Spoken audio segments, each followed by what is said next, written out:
Most bankers aren't ready to help you until after their third cup of coffee.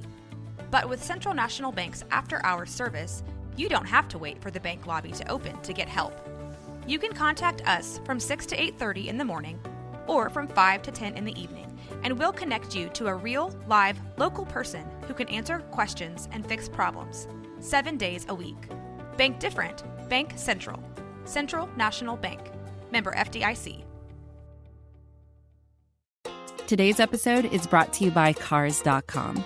With over 2 million vehicles and 50,000 more added every day, Cars.com will match you with the perfect car for you, your budget, your life, your style. And if you're ready to say goodbye to your current car, Cars.com will get you an instant offer to cash it in. Just start by entering your license plate and get matched with a local dealer who will write you the check. So whether you're looking to buy or sell, just go to Cars.com. It's magical.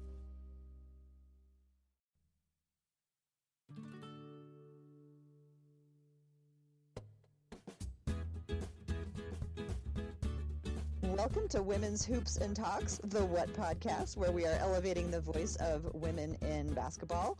I am Tara Bowen-Biggs, and I am so happy to be joining me on the line once again, Kendyl Bennett. Thank you for being here, Kendyl. Thanks for taking a break from your studies tonight, for coming back on the podcast for a brief showing. Yeah, no problem. Thanks for having me back. I've missed being here. Well, I'm glad that we get to get caught up, and we have a third joining us tonight. Very excited to welcome into the program Karol Collymore.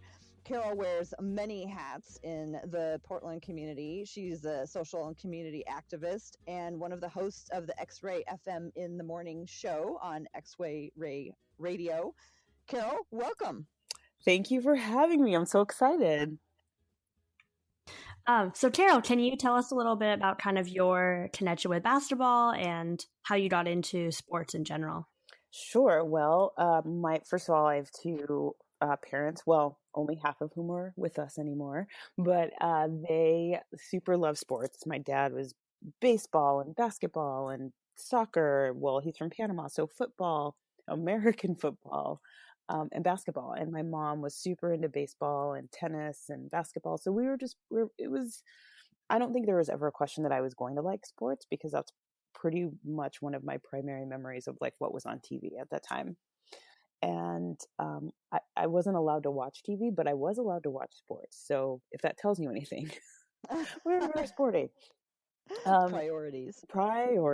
And so, and my aunt and uncle too, who live 2 blocks away, also super sports fans. And so even though I grew up dancing, I always loved sports. And then by the time I got to middle school and high school, switched from dance to basketball, ultimately volleyball, but played a little basketball myself.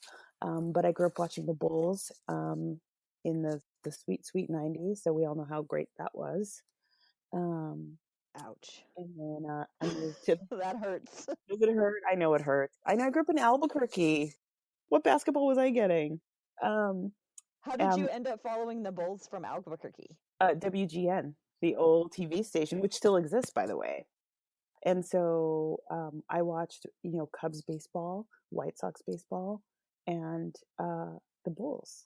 Who was your favorite player? Oh, geez. Scottie Pippen. I mean, everyone's favorite player is Michael Jordan, but like as utility and partner in crime to the best player in basketball, Scottie Pippen was awesome. I also really loved BJ Armstrong because he was cute and little, and he was a great point guard, but he was also cute and little.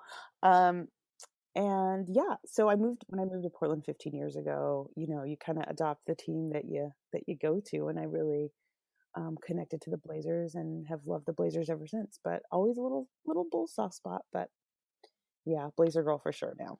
Awesome. Yeah. Well, we are getting very close to the start of the season. As everybody knows, we're all just about there. Preseason has started.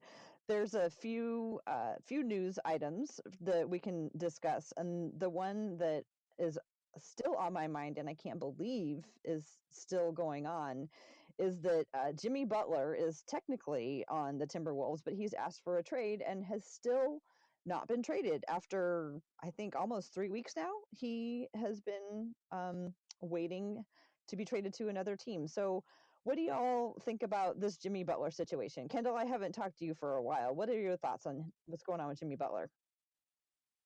Yeah, I think it's interesting. I think it shows just the dynamic change of the NBA of how this is becoming such a common thing now that players are requesting trades or demanding trades, and then they refuse to go to training camp or they refuse to play in preseason. They refuse to do these things in order to get traded. And like, you would have never seen that even 10 years ago. You didn't really see that. That was such an uncommon thing. And so now it's happening multiple times a season. I mean, it doesn't really surprise me that they haven't traded him because it very clear, or they've made it very clear they have no interest in trading him.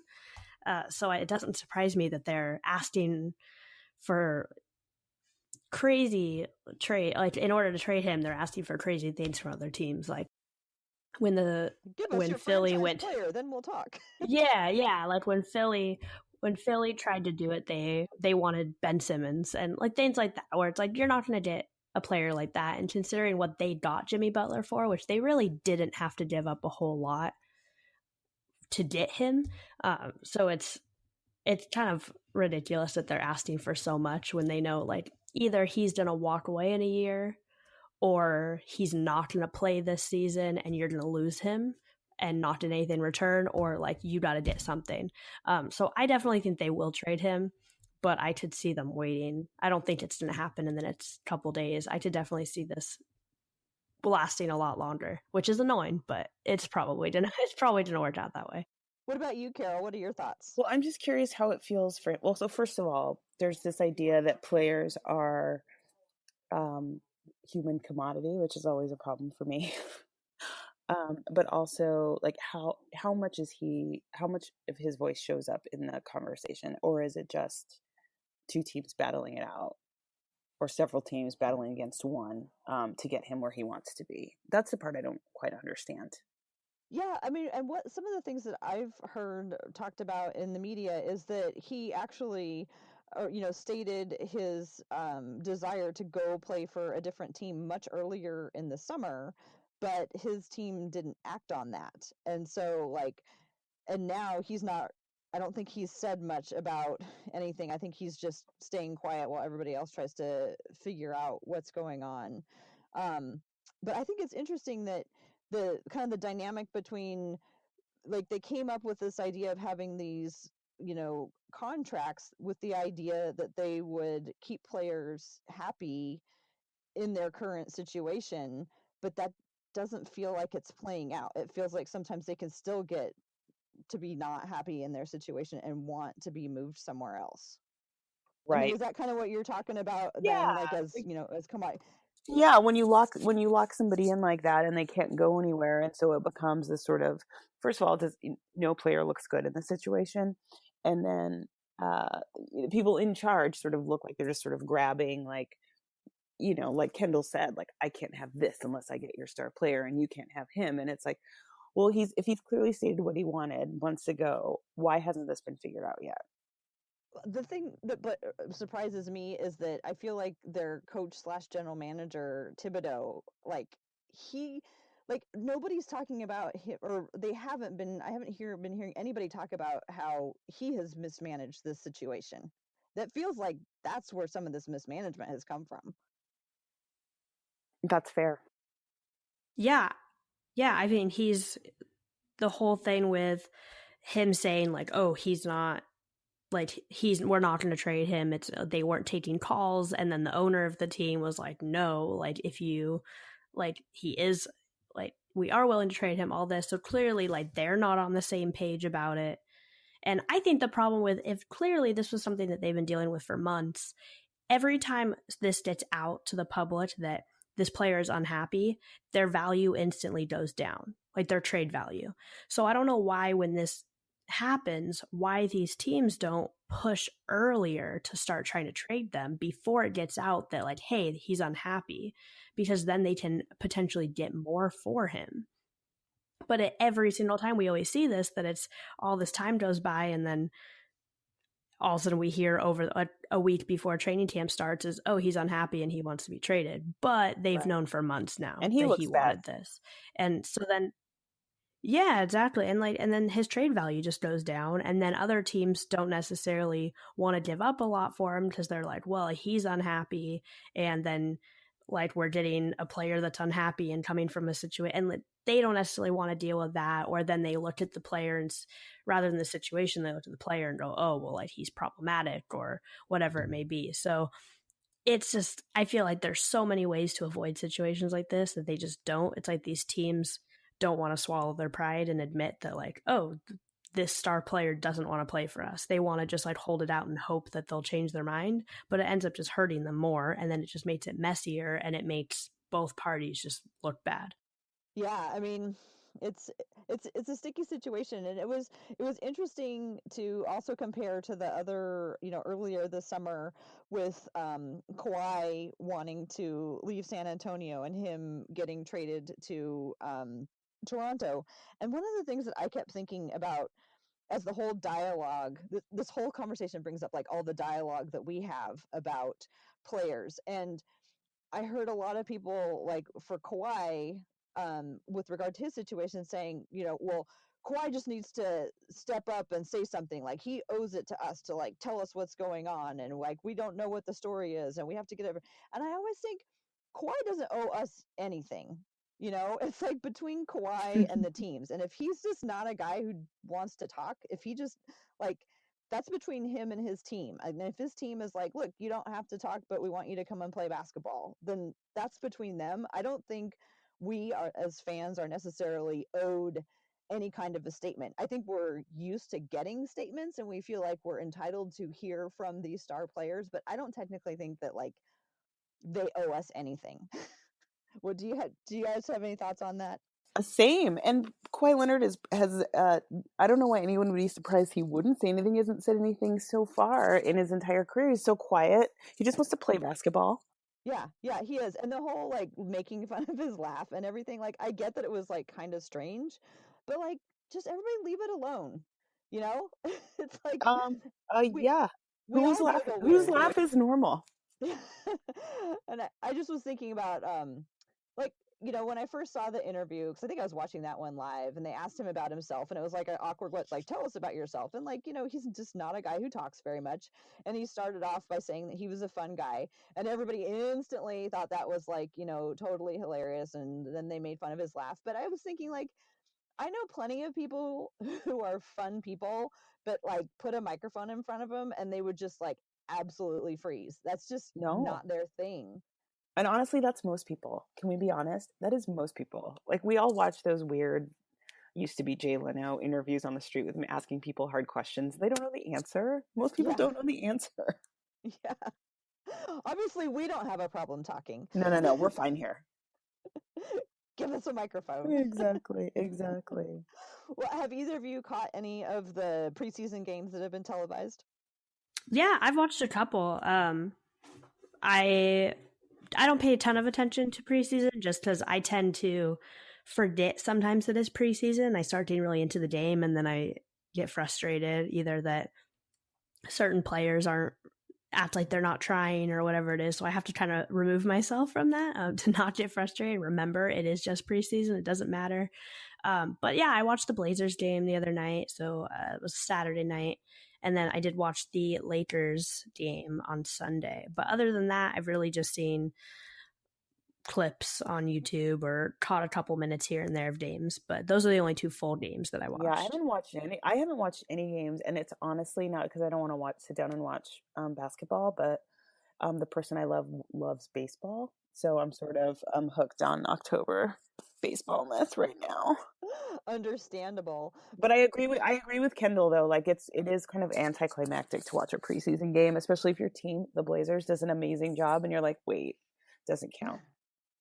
Well, I am like super bad at delayed gratification, so I will take any morsel of that I can get that they dole out to me. I will like greedily just gobble it up. So for me, I'm like preseason, yes, I can't get enough. Fan fest, oh, I couldn't be there this year. I'm just like I just love to see them, and I also always have a particular affinity for the younger players. And I'm always really excited to see the new guys and what they can do. And that's like really when you get to see him. It's Right. either in preseason or a blowout. So Right. Like the love of my basketball life, Jake Layman. oh, do you love Oh, Jake? adore. He's so sweet, and I love Summer League that. Jake. His eyes are incredible. Oh, he's just the sweetest. I was at a game. It wasn't last year, but it was the year before when the Blazers had just kind of pooped the bed, and he was just there shooting the lights out for like the last 15 minutes, and I just thought, oh, who is this kid? Delightful. And ever since, I feel like I'm always waiting. Like, put him in for a minute. This is going to be the year, Karol. Is it? I hope so. I saw him at Summer League, and he was absolutely fantastic. And I call him Summer League Jake. And if Summer League Jake shows up for the regular season, we're going to be fine. And I don't know, Kendyl, what are your thoughts on Jake? Yeah, I mean, the times that he plays, like, he's a pretty solid player. I think, yeah, like, I am not a coach. I am not really qualified to have any sort of opinion on this. I'm still going to say my opinion, but, like, it's coming from a very, like, a place where I don't have a ton of facts to back it up. But from what I can see is that every time you take players like the one I was talking about was Myers Leonard, you take a player like him and you don't play him for 20 games in a row, and then you put him in for 5 minutes, and when he doesn't play great and they pull him back out and everyone's like, oh, Myers sucks. Well, like, yeah, I mean, practicing is one thing, but like playing in an actual NBA game is so different. And when you go such a long period of time without playing, and when you do play, you only play for a couple minutes at a time, you're not really going to be improving as much as you could be. So I always think that players like Myers Leonard, players like Jake Layman, I feel like if they were to get more opportunities to go out and play, they would be a lot stronger players. Obviously, I understand why they're not going to put players like that in when they're trying to win and all this, but I definitely think that like there are times when they could be putting in these players and be helping them improve, and that just doesn't happen quite as much as I would like to see, because definitely when there have been times with both of those players where they've gone in and they've had really, really good games, and then all of a sudden the next week they won't even play them. So it's kind of like it's very inconsistent, and I think that as a player that must be very hard to deal with, just as far as like staying motivated and as well as just like keeping that skill up. Is if you're not going out there and playing and you're not getting that practice, like you're definitely not going to be improving the way that you could be.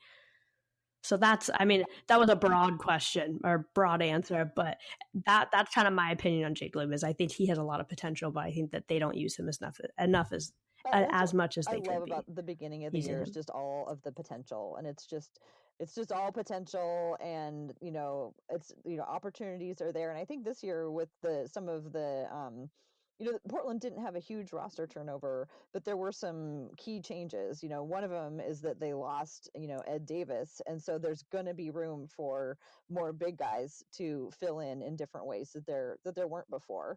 And then, we have all these new 3-point shooters on the team. I'm very excited about Seth Curry because I love the whole added extra layer of the brother of the most famous or, one of the best players ever. Although I'm so confused about their names. It's so hard. Like there's other players in the league that I get confused about, like Eric Gordon and Aaron Gordon. They're not even related, but their names are so similar. I have to okay, which one plays for Orlando? That's funny.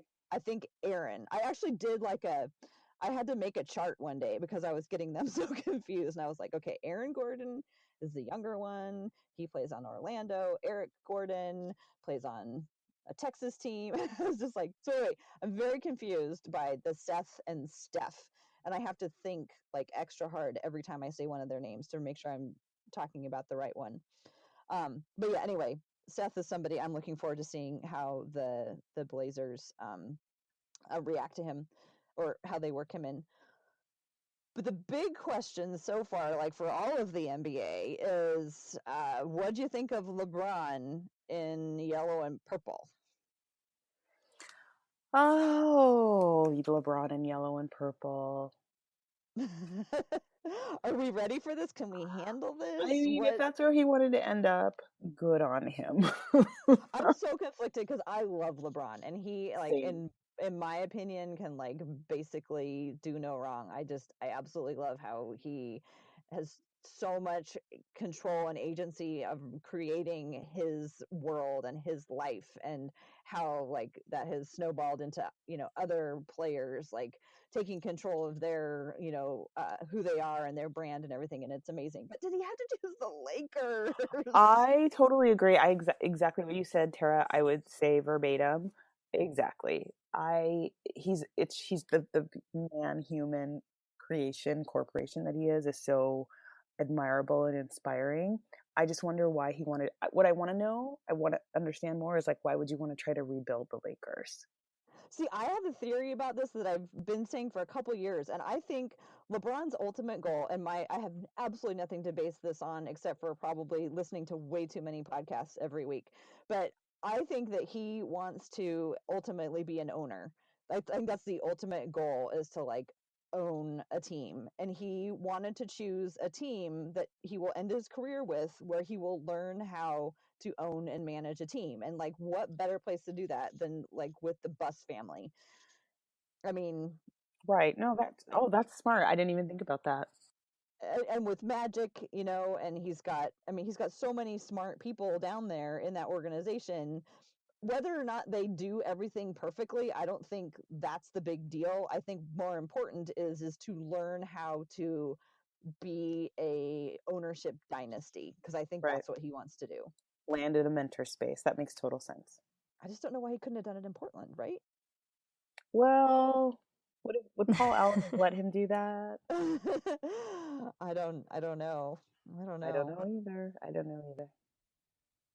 Well, I think too, with him going to the Lakers, which I know a lot of people when he said this, they didn't necessarily believe him, but he talked about how growing up he was a huge Lakers fan and he always dreamed of playing on the Lakers. And I think he's kind of hit a point where obviously I think he still thinks he has a chance of winning more rings, but he's also kind of entering that last stage of his career where is thinking about life after the NBA. So, I mean, I agree with your theory on like the ownership stuff. I definitely think that is a big part of it. And working with Magic and being in LA, working on all his different movie deals and all of that different stuff. But I also think that he really has always just wanted to play for the Lakers. I think that, I mean, as just a young basketball player, I think a lot of people have that dream of playing for one of those big, the Lakers or the Knicks or the like one of those big franchises. And he had an opportunity to do it. He loves LA. He has homes in LA. He has a ton of friends in LA. He has business opportunities there. And I think just with a lot of things, like it made sense for him to be there. So I think as much as people want to say like, oh, he's selling out for this, I think he just honestly has always wanted to do it. And he felt like this was the best time to do it. I think honestly, if Lonzo wasn't there and that wasn't an issue, I don't think he would have gotten as much hatred for it. Because I think that like right now the Lakers are more than ever looked at as kind of this like Showtime, kind of like but a the different annoying kind of team in the Showtime. NBA with like the ball. Yeah, and they're just the young who are putting out the diss tracks and all that stuff, and so they're looked at in a very different light right now. But I think in his mind, he still looks at them as like the Lakers he's always wanted to play for. So now he had an opportunity, and now he's like, I'm just going to do it. Well, we shall see. And I don't know about you. I have a soft spot in my heart for JaVale McGee, because I think You do. I do. Okay. No, go. I want to hear your theory. Okay. Well, so his mom played in the WNBA, and I think they might be the only mother-son combination between WNBA and NBA. I might be wrong about that, but part of that is just like, you know, that just gives me a little soft spot for him.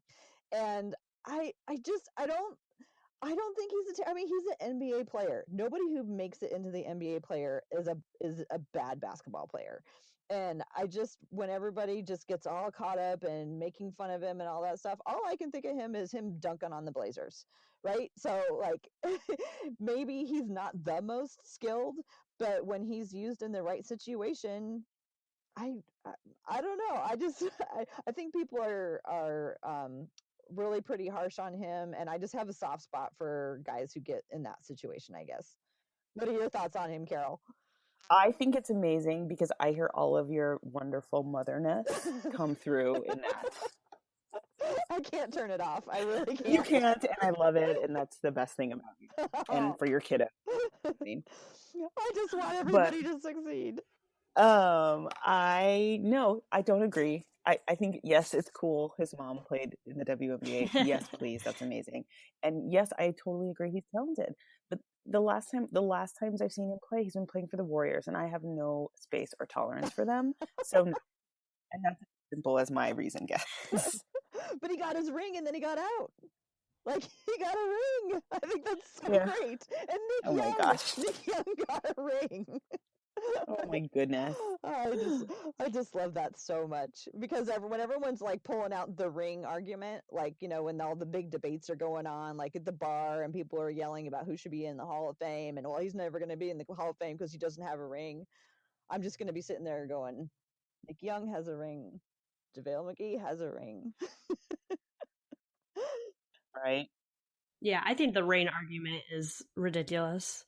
Like when people try to compare LeBron and Michael Jordan, and they use I think the ring argument is invalid in 99% of cases. One piece of argument, but I don't think it's I don't think you have to have one in order to have had a successful career.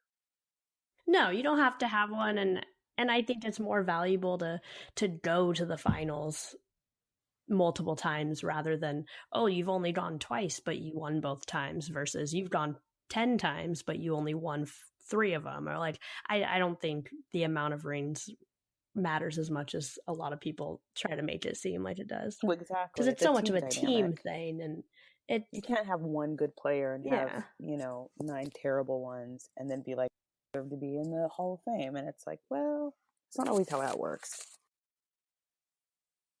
Well, but JaVale McGee, I'm not no on that. Sorry. You're what? You're not with me on that one? That's okay. We don't have to agree on everything, right? Because no, we don't.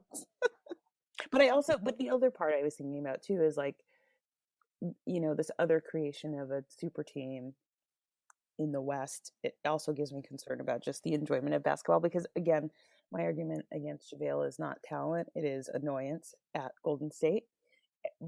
And is he going, you know, south down the freeway to be part of a burgeoning super team? Yeah, I think it'll be a while before that team is a super team. But, you know, they could be. I mean, they'll be at least a little while.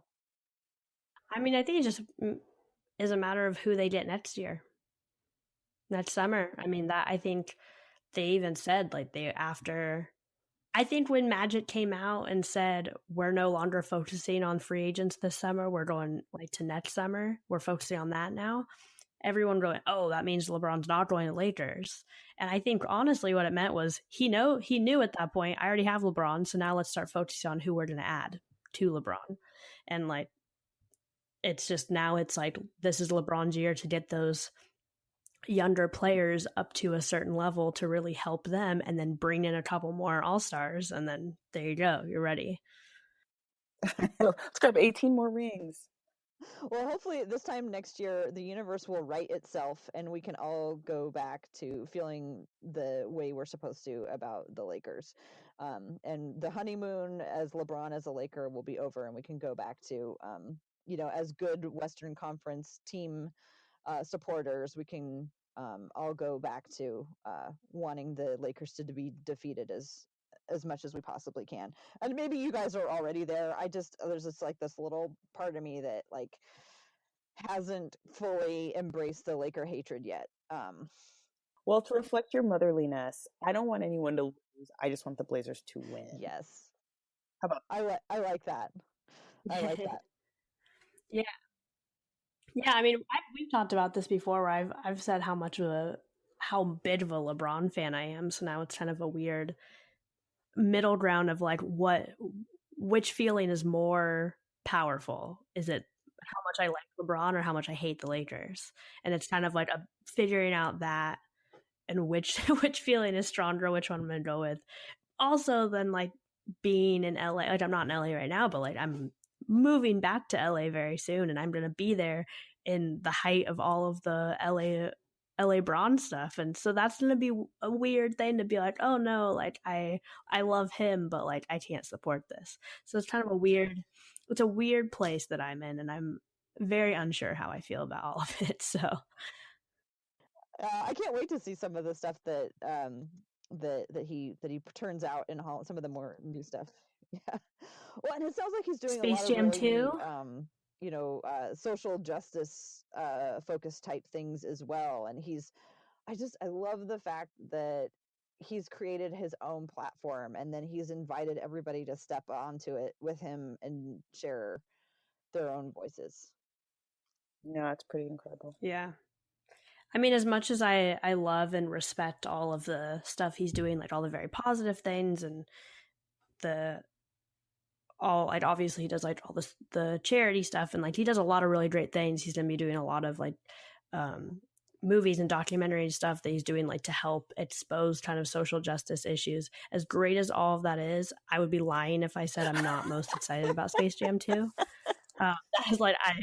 Space Jam is like one of my all-time favorite movies. I grew up watching that like constantly. I have a Space Jam poster in my room. I have stuff. I have Space Jam. I have a bunch of Space Jam stuff. I love Space Jam. So, and I love LeBron. So now Space Jam 2, kind of like my generation now of NBA players, which is gonna be cool. Because watching Space Jam is like, obviously I know all the players, but I didn't. But you know them from Space Jam. Yeah, or I know them from like highlights, but I didn't get to actively watch them while they were playing. So it's gonna be kind of cool to see like Space Jam 2, where it's like these players I get to watch now that are like, oh, I watch them play basketball every night. So it's kind of like a different kind of dynamic of watching it. So like I'm very excited. I'm not sure. Are you excited for Space Jam 2? Yeah, I think that's awesome. Just a little bit. But I want to know who the cartoon people are going to be. I think we're going to have a whole separate Space Jam 2 podcast, because we got to like cast everybody, and we have to. Yeah. I have to rewatch it. I've only watched it a couple of times. Like my kids were like not quite the right age for Space Jam. We were like Air Bud, so I got to go back and revisit Space Jam, and then we can have a longer discussion. I really, really hope that Lonzo Ball is not in it. He's come out and said that he wants to be in it, and I really hope he's not. That's I feel like he needs to earn it. I feel like he doesn't need to be in that movie yet. No. Yeah, I don't think he hasn't earned being in that, nor do I think he should, no matter what. I feel very strongly about him, so I'd rather not see him in my movie. Okay. Anything else on LeBron or any of the top stories? Anybody feel like we covered them? All right. In the next couple of weeks, I'm going to be working on a larger Western Conference preview, to roll out when the regular season starts. Because, as a Portland Trailblazer fan, we're pretty focused on what's going on in the West.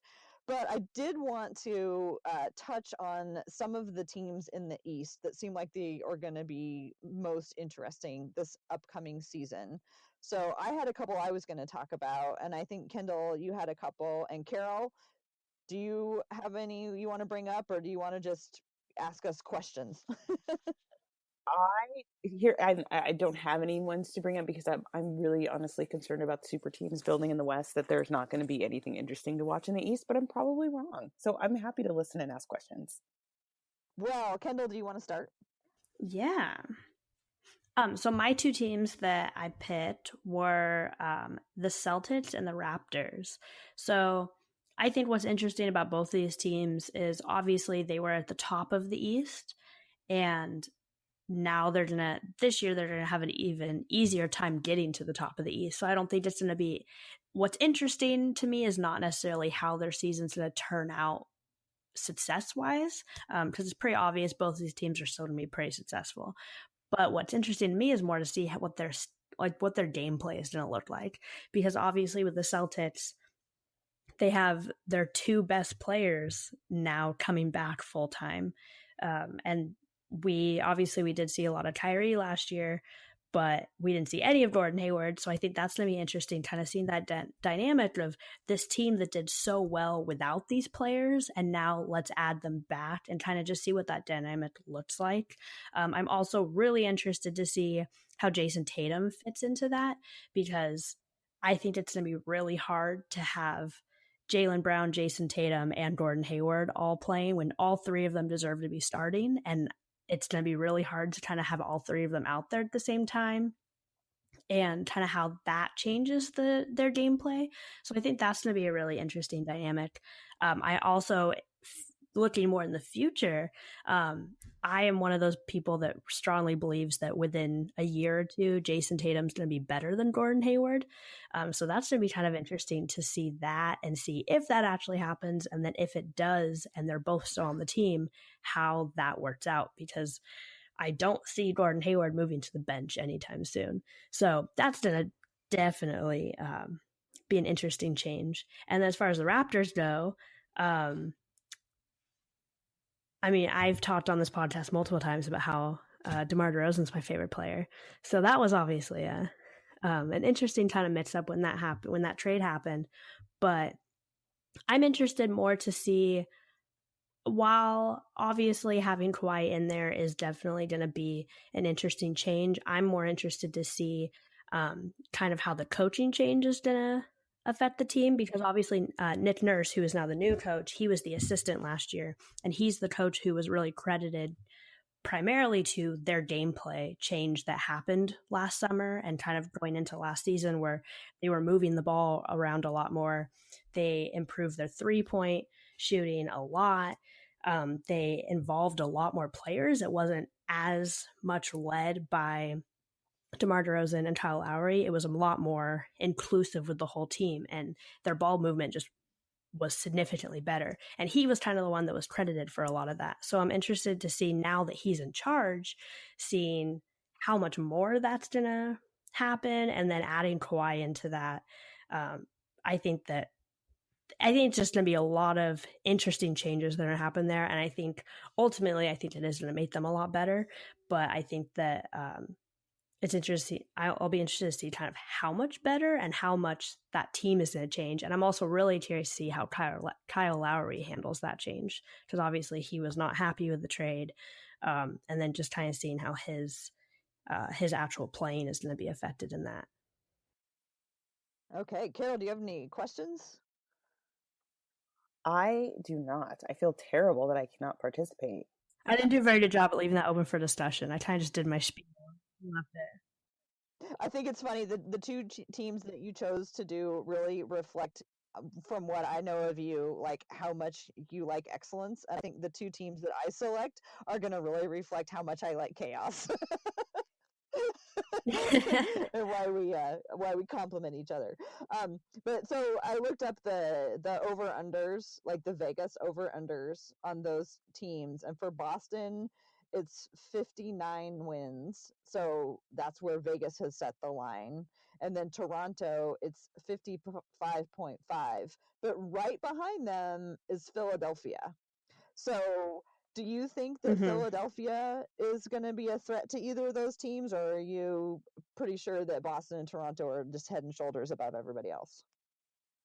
Yeah, definitely. I mean, I feel like Philly's biggest problem last year was that they were young and they didn't have a ton of experience as far as like playoffs go on that team. They didn't have, I mean, they had Ben Simmons, who was the fake rookie, and then Joel Embiid, who might as well have been a rookie as far as like how much he's played, and then all the issues with Markelle Fultz and just all the different things going on. I think that they just had a lot of youth and not a lot of experience. And I think that them going to the playoffs and having that experience, I think, was very good for them. And I think that that's ultimately just going to push them even farther. And the little bit of the little bit of preseason that I have seen with Philly is Markelle Fultz has been playing very well. So now that he's back and he's healthy, everyone was saying, oh, like he was a bust, all this. It's like, well, he was injured and he came back and he didn't play well with that injury. And when all of these other rookies are now, they've been playing for 60, 70 games and he gets thrown in there, yeah, he's not going to be up to the same level that a lot of these rookies are. And I think he has so far in preseason played really, really well. So I think now he's going to add to that threat of them. So I think, yeah, they definitely are a threat to those teams. I don't know. I as far as those three teams go, I don't really have a strong opinion as for like who I think is the better team of the three. I know a lot of people are like, hands down, it's Boston. But I honestly don't have like a strong opinion on that. I'm going to have to wait a little bit to see more regular season games and kind of see how those dynamics are with the different players. But because I think any team with Kawhi Leonard, I'm one of those people that believes Kawhi Leonard is the second best player in the league over Kevin Durant. I know that's an unpopular opinion, especially the past year, but that has been my opinion the past couple of years. So, and I still believe that. So I think that any team that has him on it already is going to be a huge threat, and seeing how well they did last year. And now with the new coach, and who knows what's going to happen. So I think it's kind of, there's so many factors that I don't have a strong opinion as far as you brought that up goes. Kevin Durant, which gives me want to throw a question over to Karol. As someone who has had it with the dominance of the team from the Bay Area, how do you feel about Kevin Durant? I mean, I feel a little bit the way you do about LeBron, and I do feel strongly that players have a choice and they should be able to play where they want. And I also think, does this mean we're locked out? And by we, I mean the Blazers were locked out for the next 4 to 6 years from even coming close to winning a championship.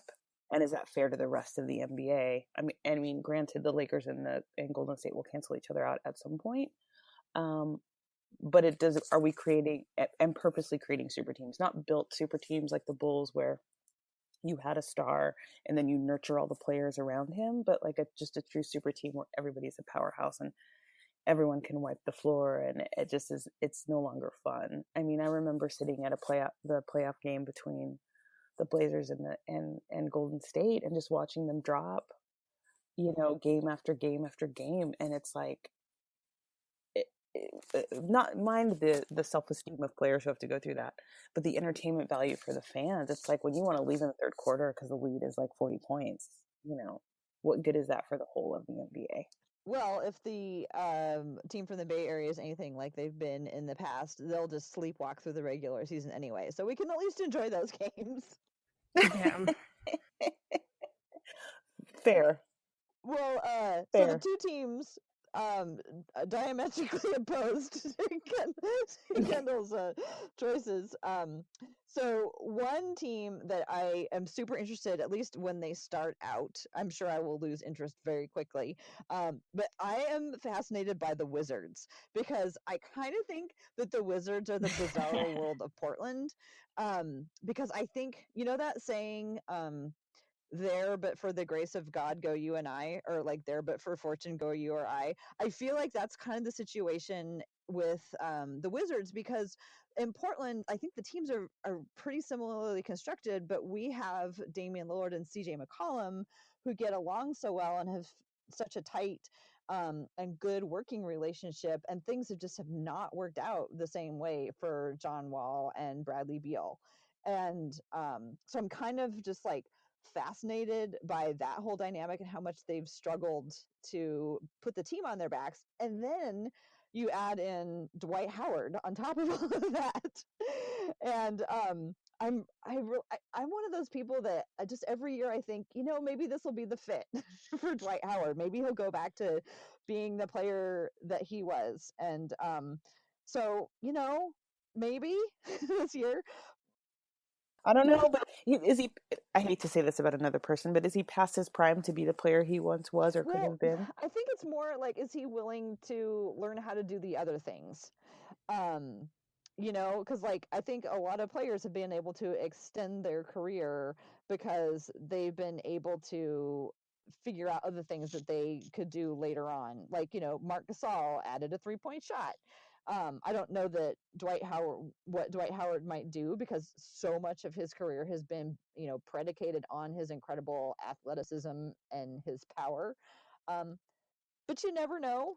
Uh, and so I just think that's going to be interesting. And then also the fact that Austin Rivers is now there, and it's been a long time since Austin has been off on his own. And the Blazers and the Clippers have been playing each other very tightly for many, many years. And so Austin's always been part of the Blazer narrative every year, it seems, for several years. And now he's going all the way to the other side of the country to play with a completely different team. So I'm kind of interested in how things turn out. But again, with the Wizards, they're like a team who like keeps almost having it, like, oh, just one more piece. If they could just put one more thing together, if they could just hold it together through, if they could just get off to a good start, or if they could just, not have like a really dark January or whatever. Just, I keep hearing some similar themes that we hear in Portland. And fortunately, like I said, because of that, the strength of Damian Lillard and CJ McCollum, they've really been able to, keep things afloat here, where that hasn't always worked out as well in Washington, D.C. I've also heard that aside from the basketball, that Dwight Howard has given a lot to the community, and I always like to hear that about players. So that's one of my teams, and then the other one, which you're also going to be like, what? That I'm interested in is Charlotte, because I feel like Kemba Walker is a player that I've not paid enough attention to, and he and like more than half of the NBA next year are all going to be in contract years. But I think it's going to be really important for him, and I think he's going to be playing out of his mind. And I really want to pay more attention to him, because one of the things I learned about him last year is that I didn't know, like, he trained in dance. So Karol, like you, a dancer. Oh, I love Like that. when he was a kid, he was I love a dancer. And when you watch him, like, and I've heard people say this, like when you watch him, he's super graceful, and he has these moves that really other players don't do at all. So I'm just I feel like he's somebody that I have come late to, and I want to really understand his play more. And again, kind of compare it to how do the guards on the Trailblazers play. So those are two teams that I'm going to be watching. I think who else do I think might be interesting? I think the Pacers could be interesting, but the Pacers could also be like, kind of like the Eastern Conference OKC. Like they all have one player who just plays just like, with just like not a bad Fury, but like a Fury in terms of just like he's just like this force of nature, and Victor Oladipo, that he could be super interesting to watch. But I don't know if everybody's going to be as interesting to watch on that team. You guys are making me really excited to watch basketball.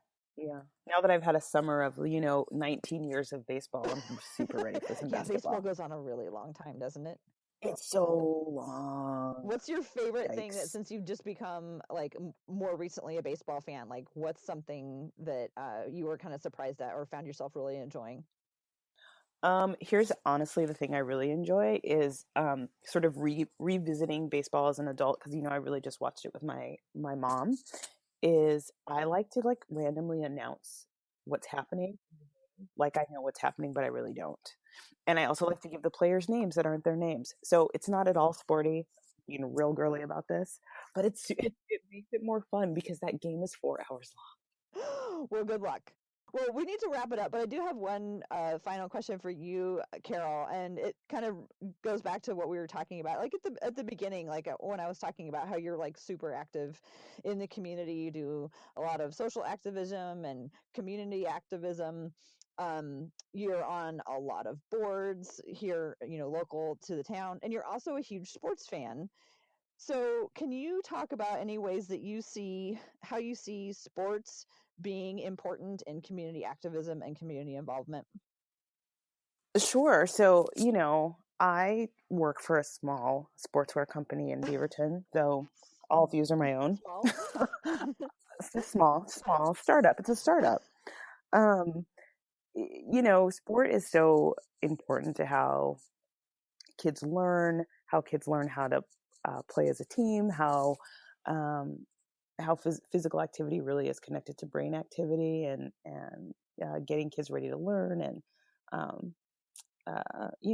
be strong in life and school and in adulthood. And so sport obviously is an important thing for me, as well as education. And so to be able to do work where I connect physical activity to community is super, super important. So supporting orgs like Boys and Girls Club and local schools and Portland Parks and Rec, and just finding ways to get kids playing has been really, really important. I think the thing that we forget is that while PE is mandatory, kids often don't get it. And as they get older in school, PE starts to become an elective and not a requirement. And especially for girls, we're starting to miss that window where they stop playing. And so what are the ways we keep girls engaged in sport is something that's really important. Like if a company is giving away product, is a sports bra part of that package, right? Like, is that a thing we talk about? Is that a thing we discuss with our girls? And like, this will actually make it better for you to play and more comfortable for you to play, and you want to keep playing. What do we mean when we say sport, right? Like we just were talking about dancing and dance and how that is important to movement. Do we start to really talk about how we broaden the scope about what sport means beyond, our sort of majors, basketball, soccer, baseball? Like, do we talk about dance? Do we talk about skateboarding? Do we talk about on and on and on, fill in the blank? And what's most important is getting kids moving. And so, that work is super, super important to me. Also inclusive sports. I love to talk about that, because how many kids do we lose when biases come out on teams, and what teams do to each other? And how do we use that space to teach inclusion, to teach acceptance, and to really that winning together spirit about kids who typically maybe get left out, whether it's kids with disabilities, whether it's kids who are LGBT or Q, however they identify. How are we raising kids that know what it means to be part of a community? And a lot of that good stuff happens in sport. So yeah, that's just a little flavor of what I get to do professionally and what I care about personally. So it's awesome. I think it's really exciting that athletes have a voice now. I mean, back when Charles Barkley said that he wasn't a role model, I feel like that's fine. If he feels like he's not a role model, that's his, he can do that.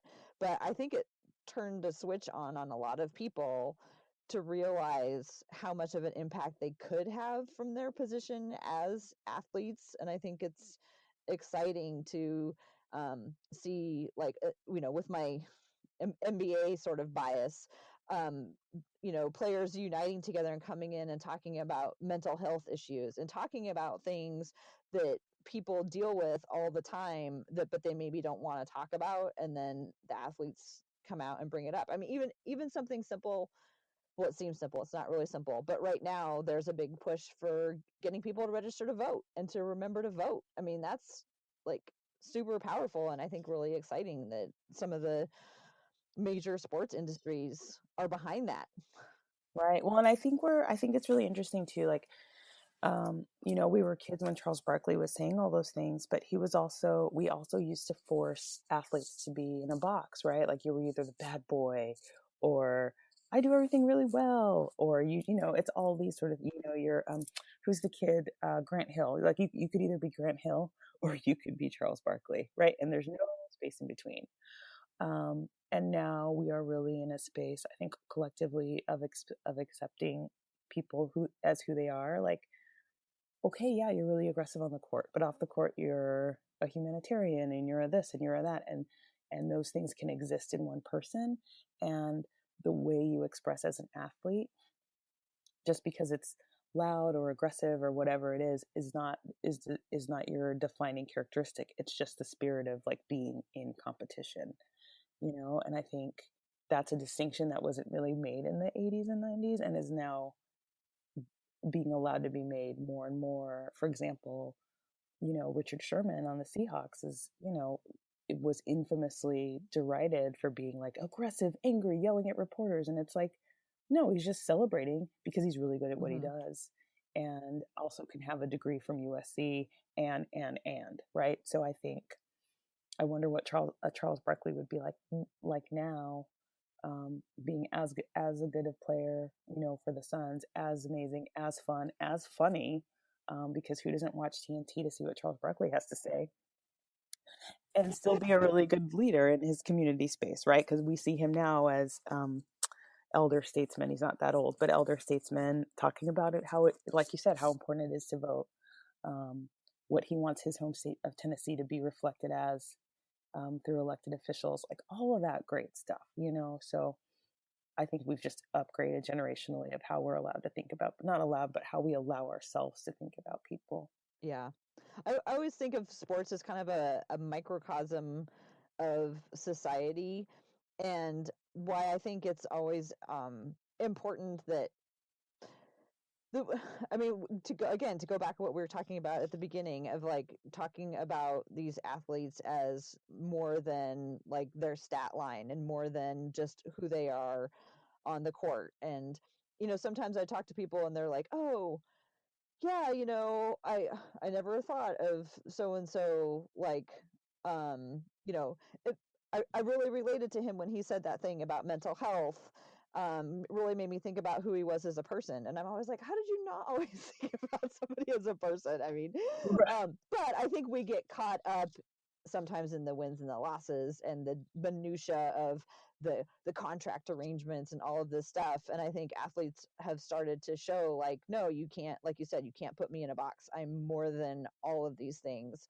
And I have a voice and I'm gonna use it.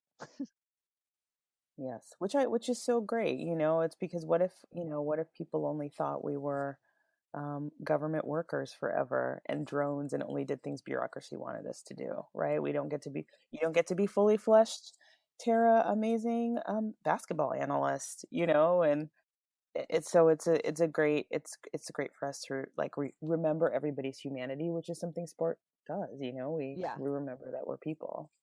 It really does, and it allows us to see like people's raw emotions. Like how many places do you like see men cry, Right. right? I mean, Right. it's just not a common thing, but it's like, oh, their team is going through something, or they're supporting they're sad for their teammate who something bad happened to, or whatever. And it's like, it's an okay place for that to happen. If there's one okay place, maybe someday there will be more okay places, and we'll work to a place where the world is more accepting of these things. And I just think sports is really important. And I understand that not everybody loves them, but I think there is something for everybody in them if people want to take the chance to discover it.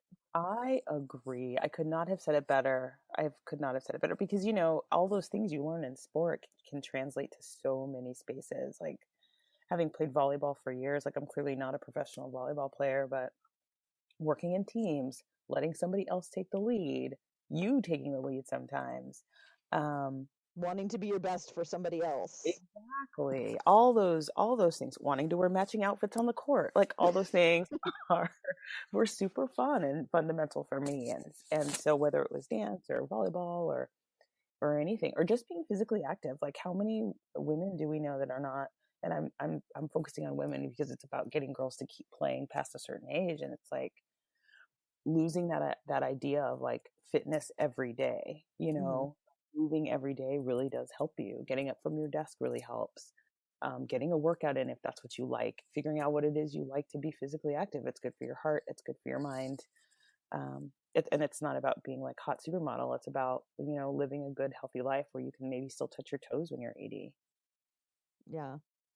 Well, ladies, this has been tremendous. It has been really awesome. We went on a little bit longer than I thought we were going to, so I appreciate you for sticking around, both of you, for coming on tonight.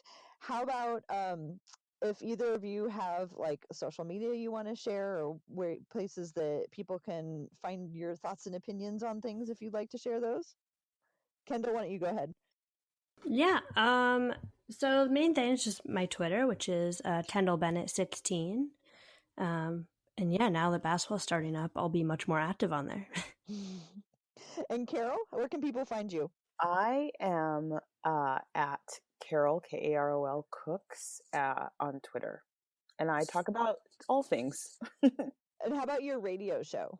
Oh, that's right. Thank you for reminding me. I do something else. So I'm on Tuesday mornings at 7 a.m. at XRAY in the morning, doing a little news and commentary. Yes, and it has been, I've been listening the last couple of weeks, and it's been a rough couple of weeks for women, and tuning into your voice early in the morning makes me feel good because we're sort of all in this together. Absolutely. Absolutely. We try. Yeah. It's kind of the only place to commiserate sometimes publicly. Yeah. Well, thank you both again for coming on tonight.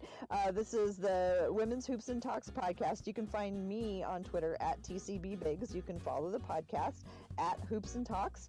And the podcast shows up every other Thursday in the Blazers Edge podcast feed. So if you like this and you want to hear more, go ahead and subscribe to Blazers Edge on whatever podcast catcher you get. And you'll get me weekly on the Blazers Edge podcast. Plus, you'll get to hear these awesome chats like this with other awesome women talking about basketball every other Thursday. Thanks so much for joining us, and we'll catch you next time.